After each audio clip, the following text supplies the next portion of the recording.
amada igreja, abrindo o livro do profeta Amós, no seu capítulo 2.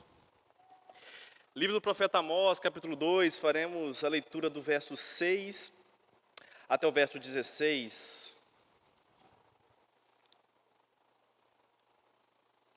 Livro do profeta Amós, capítulo 2, versos 6 a 16. Livro do profeta Amós, capítulo 2, versos 6 a 16. Diz assim a palavra do nosso Deus: Assim diz o Senhor: por 3 transgressões de Israel e por 4, não sustarei o castigo, porque os juízes vendem o justo por dinheiro e condenam o necessitado por causa de um par de sandálias. Suspiram pelo pó da terra sobre a cabeça dos pobres e pervertem o caminho dos mansos. Um homem e seu pai coabitam com a mesma jovem e assim profanam o meu santo nome. E se deitam ao pé de qualquer altar, sobre roupas empenhadas, e na casa do seu Deus bebem o vinho dos que foram multados. Todavia, eu destruí diante deles o amorreu, cuja altura era como a dos cedros, e que era forte como os carvalhos, e destruí o seu fruto por cima e suas raízes por baixo. Também vos fiz subir da terra do Egito, e 40 anos vos conduzi no deserto, para que possuísseis a terra do amorreu. Dentre os vossos filhos suscitei profetas, e dentre os vossos jovens, nazireus. Não é isto assim, filhos de Israel, diz o Senhor. Mas vós, aos nazireus, destes a beber vinho, e aos profetas ordenaste, dizendo: não profetizeis. Eis que farei oscilar a terra debaixo de vós, como oscila um carro carregado de feixes. De nada valerá a fuga ao ágil. O forte não usará a sua força, nem o valente salvará a sua vida. O que maneja o arco não resistirá, nem o ligeiro de pé se livrará, nem tampouco o que vai montado a cavalo salvará a sua vida. E o mais corajoso entre os valentes fugirá nu naquele dia, diz o Senhor. Oremos por iluminação. Santo e amado Deus, a Tua palavra está aberta diante de nós. Ela já foi lida pelo Teu povo. E o nosso pedido, meu Deus, é que o Senhor continue a falar conosco. Nos instrua, Deus, no caminho que o Teu povo deve andar nessa manhã. Fale conosco, meu Pai. Assim é o nosso pedido, em nome de Cristo Jesus, o Teu Filho. Amém.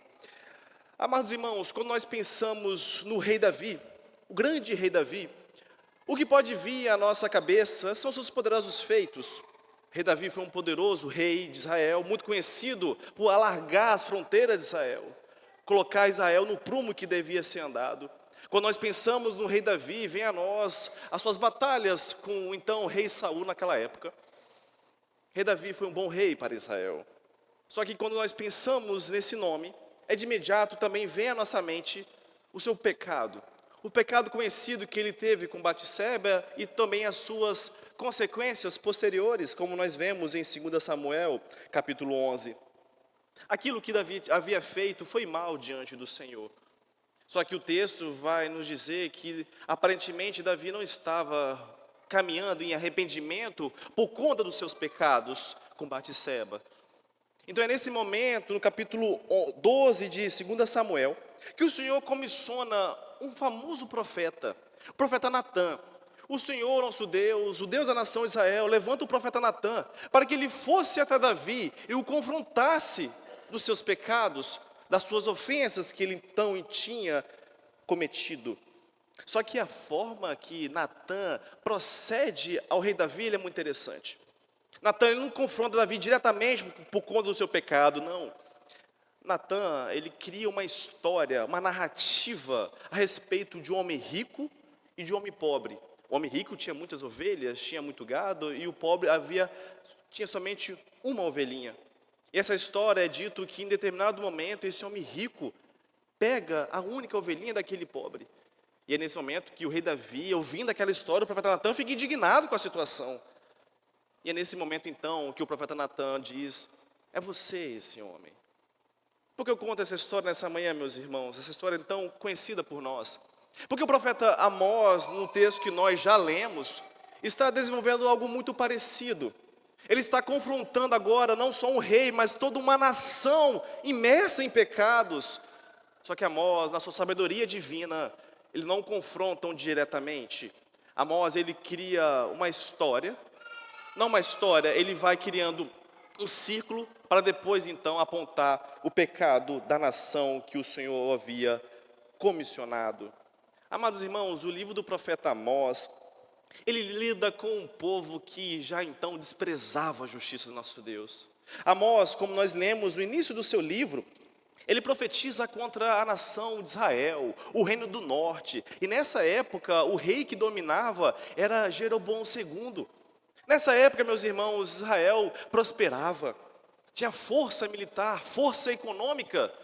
Porém, como nós lemos o livro do profeta Amós, vemos uma nação já corrompida, depravada, rebelde, imersa em seus pecados.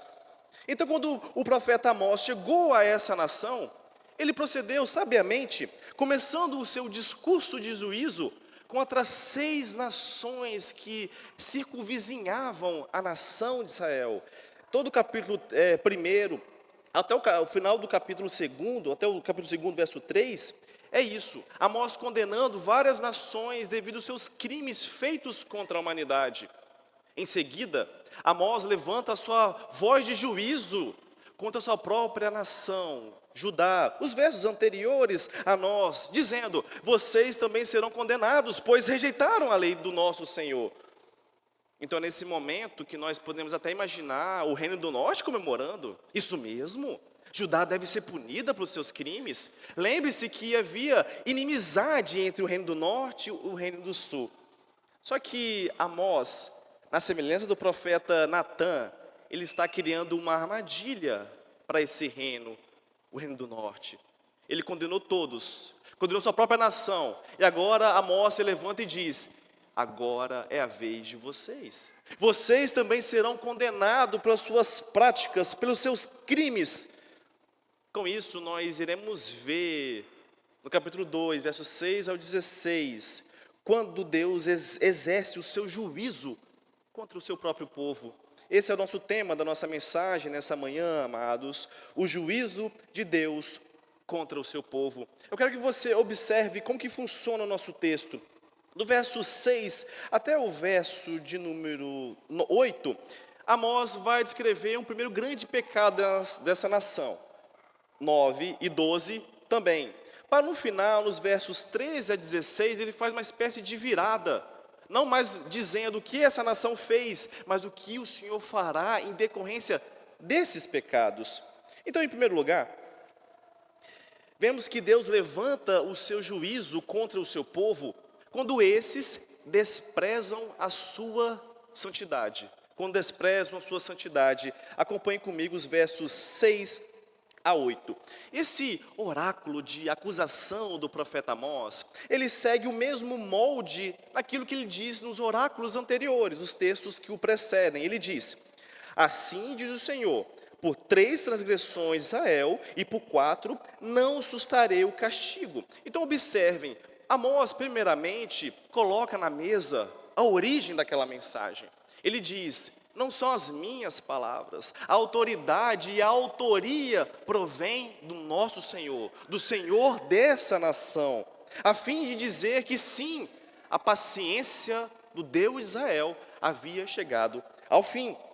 Então essa mensagem, ela começa com uma gradação numérica, e muito interessante. Ele diz: por 3 transgressões e por 4 não sustarei o castigo. Aqui nós não precisamos ficar contando quantos pecados a nação de Israel tinha. Essa é uma espécie de Amós mostrar a gradação, a elevação dos pecados do povo do norte, para dizer que eles estavam pecando muito em diversas áreas. É por isso que o cálice da ira de Deus está sendo derramado sobre esse povo, porque eles estão pecando de forma exponencial, de forma extensa contra o nosso Deus. Então observem que a prestação de contas está sendo exigida do povo que tinha a lei do Senhor de norma para as suas vidas.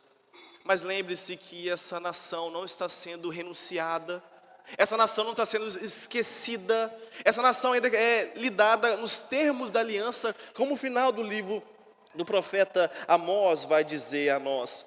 O que nós temos aqui é Amós sendo levantado como o último profeta antes de vir o juízo sobre eles. Após esse início da sua profecia, ainda no verso 6, Amós vai descrever os pecados da nação de Israel. Eu quero que vocês observem o quanto Israel estava imersa em pecados, em rebeldias, em depravação moral. Observem como ele começa a nós. Porque os juízes vendem o justo por dinheiro e condenam o necessitado por causa de um par de sandálias.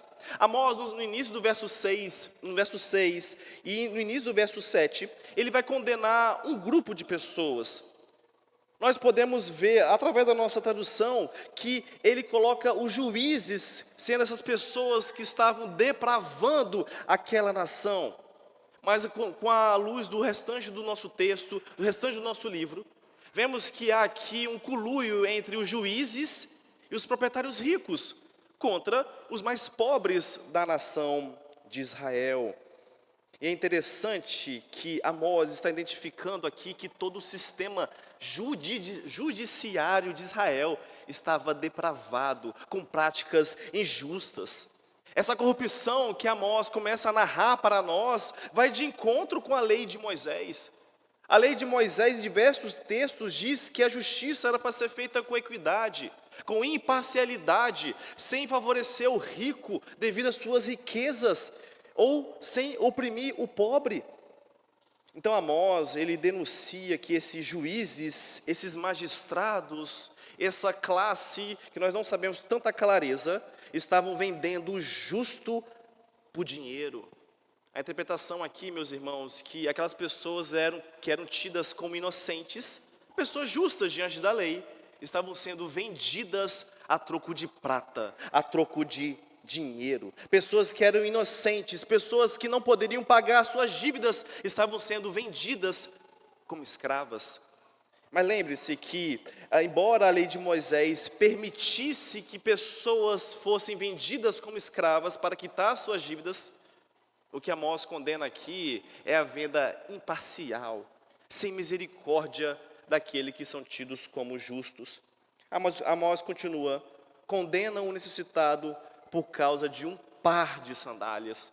Aqui o exemplo é muito simples, meus irmãos. Esses juízes, esses ricos, estavam levando as pessoas à escravatura, porque a dívida delas era muito pequena, elas não conseguiam pagar, então você vai ter que ser vendido como escravo. Pense que você fez uma compra a crédito, em parcelas, mas chegou na terceira parcela, você não consegue mais pagar aquele produto. Então eles vêm com a sentença: você vai ser vendido como escravo. Só que Amós coloca aqui para nós que o valor dessa dívida era um valor muito irrisório. Era comparado a um par de sandálias.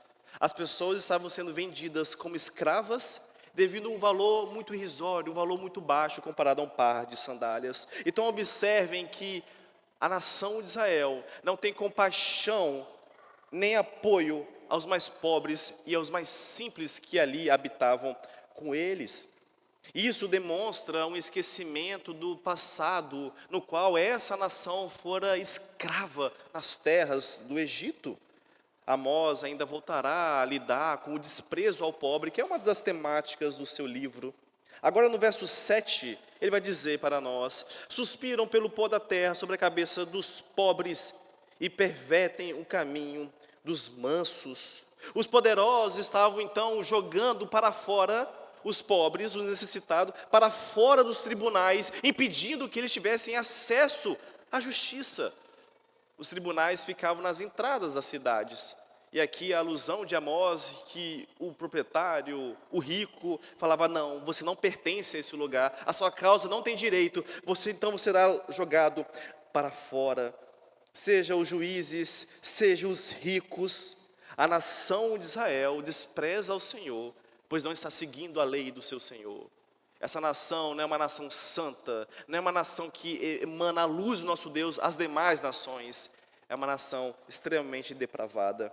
Ainda no verso 7, é dito que um homem e o seu pai coabitam com a mesma jovem, e assim profanam o meu santo nome. Observem que aqui poderia ser uma interpretação que pai e filho estavam se deitando com a mesma mulher, com a mesma escrava da casa, ou até mesmo que pai e filho estavam tendo relações com uma prostituta cultural que havia naqueles tempos, nos templos pagãos, erigidos pelo Jeroboão I. Mas ainda que certo, aquilo que esses homens estavam fazendo era pecado diante da lei de Moisés, que era dito, não adulterarás. Observem a imoralidade sexual sendo estampada diante deles. É um caso muito semelhante que lá na igreja de Corinto, Paulo vai condenar um caso também de imoralidade. Então observem que no verso 7, Amós escreve um desejo a humilhação do pobre, suspiram pelo pó da terra, eles querem a humilhação dessas pessoas, eles pervertem o caminho dos mansos, não deixam as pessoas mais simples, mais humildes, terem acesso aos tribunais, e pai e filho se deitam então com a mesma mulher, depravando assim, desonrando assim o nome do nosso Deus. Olha o que Amós diz no verso 7, no final do verso 7, profanam o meu santo nome. Mas por que essas práticas profanam o santo nome de Deus? Lembre-se, meu irmão, que a nação de Israel estava em aliança com o nosso Deus. Tinha um acordo com o nosso Deus. E toda vez que essa nação pecava em esses crimes, imoralidades, depravações, isso respingava no nome de Deus. E a sua honra era manchada. Sua reputação era destruída. Sua honra era insultada diante dos demais povos. Só que tem mais, meus irmãos. Observe no verso 8. Também se deitam sobre roupas empenhadas junto a qualquer altar. A lei de Moisés permitia que, se uma pessoa mais simples não tivesse condições para comprar suas necessidades ao longo do dia, ela podia ir nas casas de câmbio e penhorar um dos seus objetos. Era muito comum, então, a pessoa penhorar a sua capa e deixava lá, pegava o que era necessário para o dia, e no final do dia retornava ali então com os seus pertences. Só que a lei de Moisés dizia que toda capa, toda vestimenta deveria então ser devolvida no final do dia, pois naquela época os pobres usavam aquilo que os vestia durante o dia como cobertor pela noite. Mas o que se vê aqui no verso 8? Esses donos, as casas de câmbios, retinham as roupas dos pobres, as suas capas, iam aos templos pagãos erigidos pelo Jeroboão I, ali cultuavam os deuses falsos, bebiam, ficavam bêbados, e no final do dia se deitavam ali mesmo sob as roupas que eram para ser já devolvidas aos pobres de Israel. Amós continua no verso 8, bebem o vinho exigido como multa no templo do seu Deus.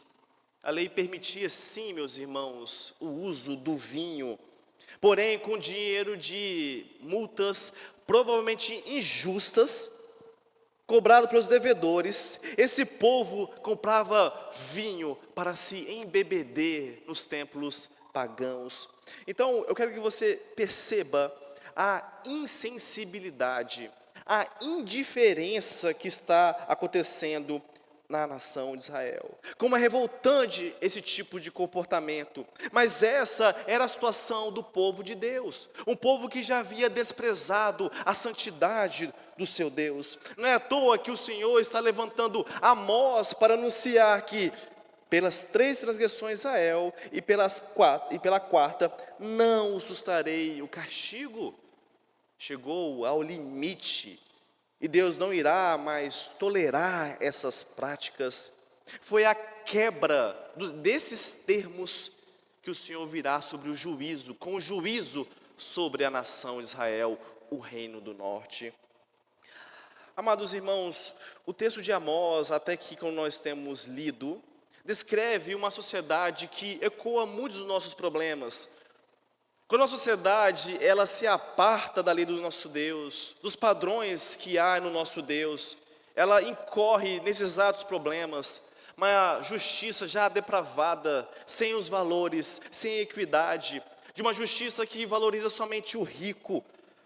Motivados pela ganância, luxo, poder, muitos estão se submetendo ao ídolo chamado dinheiro, ao ídolo do prazer e do luxo, e veem pessoas como mero objetos de lucro, como é o caso desses homens narrados em Israel. É crucial, amado irmão, que você resista a esse ambiente e mantenha-se próximo, em comunhão com o seu Deus. Você deve fugir da cobiça, de práticas injustas, sabendo que a porta de entrada para tais pecados aqui narrados é a idolatria de coração. Quando tiramos o local que pertence somente ao nosso Deus e colocamos qualquer outra coisa. 2 Timóteo 2,19 te chama a se apartar de toda injustiça. Efésios 5,3 te chama a fugir de toda fornicação, de toda impureza. É necessário que você assuma um compromisso com a santidade do seu Deus, do Deus que é santo, obedecendo aos seus preceitos, sendo sal e luz nesse mundo. Em dias de homens caídos, meus irmãos, nós devemos estampar diante de nossas práticas a santidade do nosso Deus.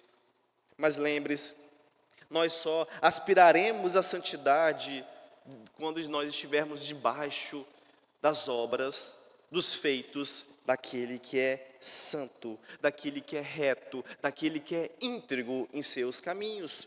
É somente em Cristo Jesus, meus irmãos, o Filho de Deus, o Santo de Israel, que nós podemos nos achegar ao nosso Senhor, remidos e lavados de nossos pecados.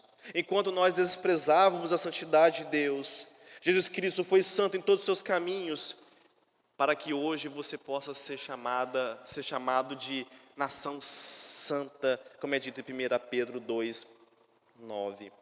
Nós estamos aqui, meus irmãos, falando sobre o juízo de Deus contra o seu povo. Nós vemos que esse povo já havia desprezado a santidade de Deus até o verso 8. Só que a mais, esse povo havia desprezado a fidelidade do nosso Deus, a partir do verso 9 até o verso 12. Observe que a partir do verso 9, Amós vai trazer para nós uma lista das bênçãos que o Senhor tinha feito pela nação de Israel num passado muito próximo, para contrastar o quanto eles estavam sendo infiéis ao Senhor, que é fiel às suas promessas. Observe que no início do verso 9, há um todavia, que visa realmente contrastar os feitos do Senhor, de como estava o seu povo. Então observe que o primeiro ato do Senhor em favor de Israel é dito, no verso 9, eu destruí diante deles o amorreu, cuja altura era como a dos cedros e que era forte como os carvalhos. Observem que é eu destruí, eu, o Senhor, eu, o poderoso Deus, que destruí os amorreus. Quem são os amorreus? Amorreus é um termo que se dá para todos os povos que habitavam a terra prometida, quando Israel chegou ali a comando de Josué para adentrar aquele território. Então amorreu é um termo que descreve todas as pessoas, todas as nações pagãs que ali então habitavam. Interessante que Amós vai descrever o quanto eles eram mais poderosos do que eles. Observem, cuja altura era como a dos cedros e que era forte como a dos carvalhos. Amós, ele faz a comparação às árvores mais altas e fortes para dizer, essa nação era mais poderosa que vocês, era mais forte que vocês não tinham chance de ganhar deles. Mas o que restou das nações que habitavam na terra prometida? Nada, meus irmãos, pois o Todo-Poderoso Deus o destruiu completamente. Olha o que Amós diz no verso 9, e destruí, o Senhor destruiu o seu fruto por cima e suas raízes por baixo.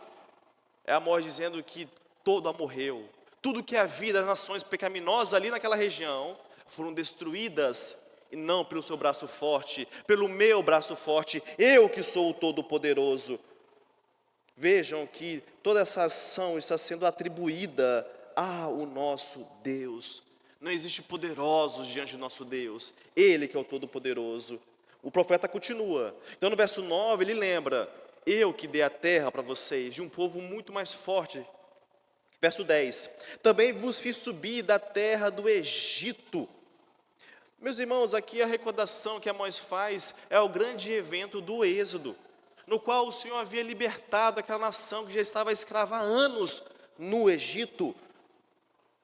Esse é um evento simbólico de uma nação que passou 430 anos ali naquela região, nesse duro regime da escravidão. Amós continua: e 40 anos vos conduzi no deserto. Então observe, Deus não somente libertou com um braço forte a nação, mas o Senhor guiou, cuidou, direcionou aquele povo por 40 anos no deserto. As roupas não se desgastavam, não havia sede, não havia fome. Havia uma coluna de fogo, havia uma nuvem durante o dia. Em tudo o Senhor estava assistindo o seu povo ao longo do deserto. Prova da misericórdia, da graça de um Deus que é fiel ao seu povo. Amós está dizendo: lembre-se disso. Lembre-se do que o Senhor fez por vocês. E ele continua no verso 10: para que possuísseis a terra do amorreu. O Senhor havia levantado o servo Moisés para conduzir a saída do Egito. Mas após Moisés, o Senhor levanta Josué, o líder militar, para adentrar a terra prometida, liderar o povo. Assim, Deus vai dar a terra prometida, sendo fiel à sua promessa a Abraão, Isaque e Jacó. Mas observe, meus irmãos, mesmo tirando o povo da escravidão, mesmo atravessando o Mar Vermelho, mesmo atravessando o Rio Jordão, aquele povo que então já era livre, não lembrava-se disso, estavam agindo como opressores um dos outros. No verso 11, Amós nos lembra que foi o próprio Deus que levantou profetas: dentre os vossos filhos suscitei profetas, homens que falavam: esse é o caminho que se deve andar, homens que apontavam para a nação o caminho da lei, a vontade do Senhor, homens que apontavam a forma de guardar aliança e ser santos naquela terra. Ainda no verso 11: e dentre os vossos jovens nazireus. Lembre-se, meus irmãos, os nazireus eram pessoas que faziam um voto de serem consagradas ao Senhor, pessoas que se abstinham de determinadas práticas para serem santos, servirem mais o Senhor. Lembre-se de Samuel. Então Amós, ele vai concluir toda essa fidelidade do Senhor perguntando: não é isto assim, filhos de Israel? Diz o Senhor. Será que os israelitas poderiam negar o quão bom Deus foi para com eles? Será que os israelitas seriam capazes de falar: não, o Senhor não foi bom para conosco? Israel lembra os poderosos feitos daquela nação a eles. Então, tendo concordado com o profeta, muito provavelmente, ele vem no verso 12 apontando o que esse povo fez diante da fidelidade do Senhor. Observe comigo o verso 12: mas vós, os nazireus, destes a beber vinho. Aqueles jovens que eram consagrados ao Senhor, queriam servir ao Senhor, que falavam: nós não iremos tomar vinho por um determinado tempo. O que eles falavam? Tomem vinho, quebrem o seu juramento diante de Deus. Para que? Isso é bobagem o que vocês estão fazendo. Observem, aos profetas que o Senhor havia levantado diante da nação, ele diz: e aos profetas ordenaste dizendo: não profetizeis. Como assim, meus irmãos? Aqueles que eram chamados a ser boca do Senhor, eles falavam: não, nós não queremos ouvir o que vocês estão falando, vocês não devem profetizar.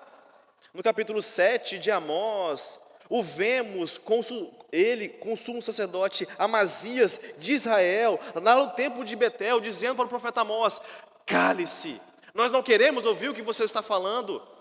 Deus havia levantado profetas, Deus levantou Elias, Eliseu, Samuel, Joel e agora Amós, mas essa nação não queria ouvir a voz do Senhor. Eles estavam desprezando a fidelidade do Senhor para com eles. Essa nação não queria ouvir a voz de Deus, por isso que o juízo viria sobre eles. Meus irmãos, observem que a infidelidade, a ingratidão de coração, é um pecado que pode sim assolar o nosso coração quando nós desprezamos os meios de graça, quando nós desprezamos os meios estabelecidos pelo nosso Senhor para termos comunhão com Ele. O pecado, quando ele não encontra o arrependimento, ele causa uma espécie de amnésia em nosso coração, que nós rapidamente esquecemos da bondade do Senhor para conosco. Eu não sei aqui na Praia do Canto, mas quantas igrejas que nós vemos, que pessoas vêm até nós, aflitas, doentes, desempregadas, e quando o Senhor realiza alguma bondade sobre elas, elas rapidamente vão embora e nunca mais voltam. As pessoas rapidamente esquecem o quanto o Senhor foi bom para com elas. Então, se eu te perguntar hoje, o que Deus fez de bom para você hoje? Quantas bênçãos vocês conseguem me enumerar? Quanto o Senhor tem sido fiel à sua vida, às suas promessas que, em decorrência, você está incluso? Mas tudo isso, toda essa fidelidade do nosso Senhor tem te feito ter uma vida santa, uma vida reta, íntegra diante dos seus caminhos. O Senhor tem sido uma fonte de bênção para nós, mas você tem sido uma fonte de bênção para o seu próximo. Observe, meus irmãos, que a gratidão é uma marca do cristão e deve sempre fazer parte do nosso dia.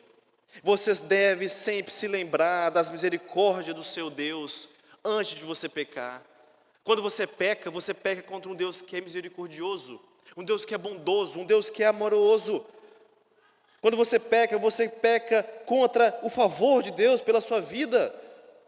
Lembre-se do quão Deus tem sido bom para você. Essa é uma motivação para nós não mais pecarmos. E observe, quando você despreza a fidelidade do Senhor, você pode estar a um passo a desprezar a santidade que há no seu próximo. Vocês observaram como essa nação desprezou seus profetas e os seus nazireus. Quando nós estamos em pecado, nós também queremos que o outro se afunde. Nós desprezamos a santidade do próximo. Nós não queremos ser exortados. Nós não queremos ser repreendidos. Quando nós desprezamos a fidelidade do Senhor para conosco, meus irmãos, nós podemos estar incorrendo em desprezar a graça derramada sobre nós em Cristo Jesus. Quando você acha que é dom de si, você se esquece da poderosa e maravilhosa salvação, conquistada por aquele que foi justo, bom e reto em todos os seus caminhos. Nosso Senhor Jesus Cristo foi fiel a tudo que o Pai requereu, para que hoje eu e você pudéssemos ter acesso à graça derramada em Cristo Jesus. Seja grato por isso e seja fiel ao Senhor. Agora, meus irmãos, após o Senhor, por intermédio do profeta Amós, descrever o estado da nação de Israel, uma nação idólatra, uma nação caída. Depois leia o livro do profeta Amós e você verá mais pecados sendo ditos pelo profeta. Nos versos finais 13 a 16, Amós vai descrever o que o Senhor fará sobre essa nação. Então observamos em último lugar como será o juízo. Então, todos os privilégios vistos nos versos anteriores implicam responsabilidades por parte daquela nação. O Senhor que exerceu santo juízo nas demais nações ao redor de Israel, traz o castigo também sobre o seu povo. Então nós vemos nesses versos o pronunciamento do castigo que viria sobre Israel, no futuro de Israel, que em resumo é o Senhor dizendo que viria uma nação mais forte e mais poderosa do que eles. Então observem que no verso 13 o Senhor vai descrever o que Ele fará com essa nação, para seguir nos versos 14 a 16, descrever os efeitos dessa destruição sobre o povo. Então observe, primeiro, verso 13: eis que farei oscilar a terra debaixo de vós, como oscila um carro carregado de feixes. Eis que farei, eu farei. Deus é o agente da ação que viria sobre a nação no futuro próximo. E essa frase que Amós constrói para nós, ela tem mais de uma interpretação. Pode ser dizendo que Deus irá esmagá-los como a terra é esmagada quando passa um carro pesado, um carro carregado de feixes, ou que o Senhor vai colocar tantas cargas sobre eles que eles vão gemer como um boi geme quando está com sua carga muito pesada. Seja qual for o que Amós quer dizer, ele está dizendo que o Senhor trará sobre eles um fardo tão pesado, como se fosse a terra tremendo diante deles. E Amós comenta desse terremoto no início do seu capítulo. Ou também pode ser um juízo tão pesado que eles iriam gemer, eles iriam gritar de tanta dor recebida sobre eles. Seja o que está por vir, é um terremoto, trata de um ato de Deus que ninguém poderá. Não haverá fuga, não haverá liberdade, não haverá meios para encontrar a saída naquilo que o Senhor está prestes a fazer.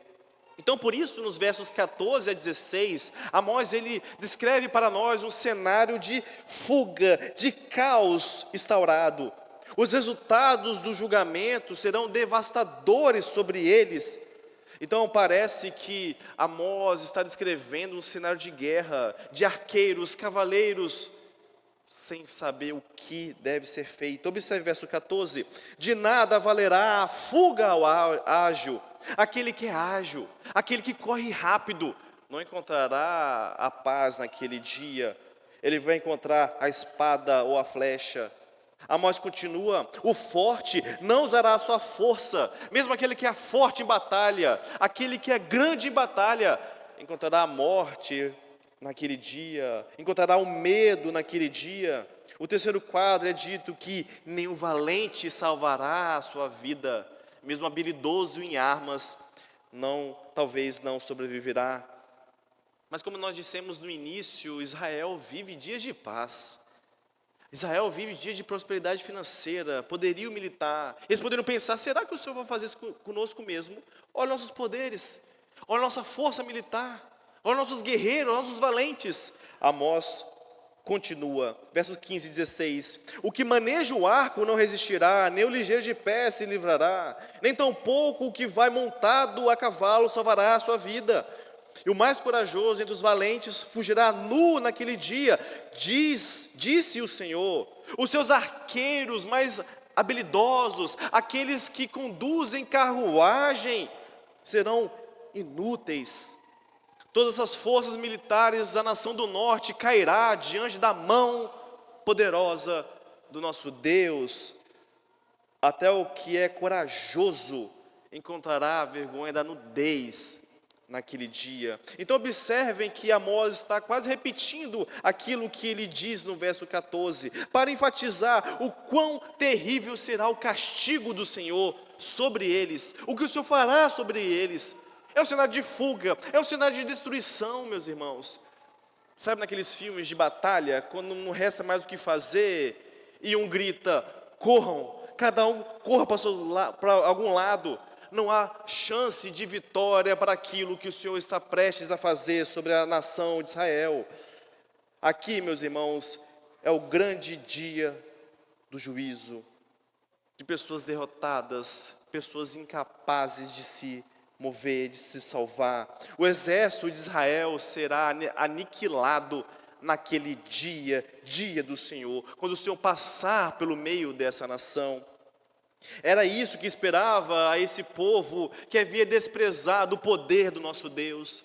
Há um povo que havia dito: não, é pelo nosso braço que nós seremos prósperos. Há um povo que havia se esquecido das maldições ditas em Deuteronômio 28, que lá o Senhor diz: sim, eu trarei um povo maior que vocês, mais poderoso que vocês, caso vocês não me obedeçam, caso vocês quebrem os termos da aliança.